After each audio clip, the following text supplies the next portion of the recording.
Shrike here, January 4th, 2018. Let's take a look at Litecoin's rise. First, we have a sort of back and forth. It's been playing with this lower level at 225 and this upper level around 250, 245. Don't expect that to change very much in the next few days. I think we're building up pressure to make a rise to 250. Now, of course, Litecoin, Ethereum, Bitcoin, all of these biggies are they're eclipsed because of the news about Ripple. Ripple, sure enough, is having that classic bubble look to it. Let's move out a little bit here to 30-minute increments in trading view. And we've seen this rise in Ripple, classic bubble behavior, right? Bit of a false peak right there. These false peaks can get you if you're not careful, because you can cash out on a lot of this stuff and then it shoots up more. However, there's a lot of saturation right now with Ripple, and there are a lot of questions arising about, there you go, see, negative news coming out now about Ripple's role and its the controversy of how it actually functions.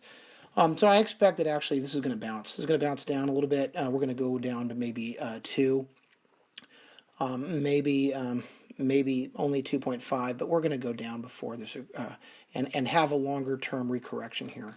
And also this is driven in part by South Korean investors. It is no surprise. It happens to be 2:55 on a Thursday on Pacific time, 2:55 p.m. So this is no surprise that there's a major market correction happening in North America, the midday afternoon of North America. Keep in mind, it's morning in Asia, so these markets are international. We've got to keep that in mind. All right. Yeah, a lot of support from South Koreans. Litecoin here, a lot of all-time high all the way back on December 12th. It's gonna be a while, folks, before we see that again. We're having a little bit of an S movement here. It's starting to fight it. I'm thinking that with Litecoin, we're going to bounce back and forth between 225 and 250.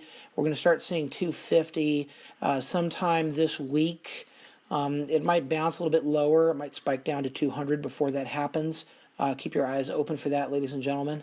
After that, 250, we're going to see a gradual rise up to those previous highs, maybe low 300s in the next 2 weeks or so. Let's take a look at Ethereum here. Ethereum is looking frothy.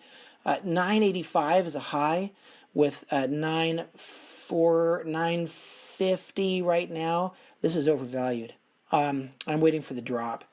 So, I mean, also with Ethereum being up with everything else down, that's a problem. 1,500 for Bitcoin. That's exactly where it should be, bouncing back and forth. We're going to see this play back and forth. A lot of negative news about Bitcoin. Right now, the transaction times are really long on the blockchain. Don't worry about it. This is here to stay. This is the gold standard. Okay, Bcash. Yeah, I call it Bcash. I don't call it Bitcoin Cash. It confuses people. Bcash, we're probably going to see it drop down to 2,100, 2,200. And then it will start bouncing. It's playing with lows right now. And we're seeing this. Let's dramatize it. Yeah. RSI is a little bit on the low side. I'm not worried.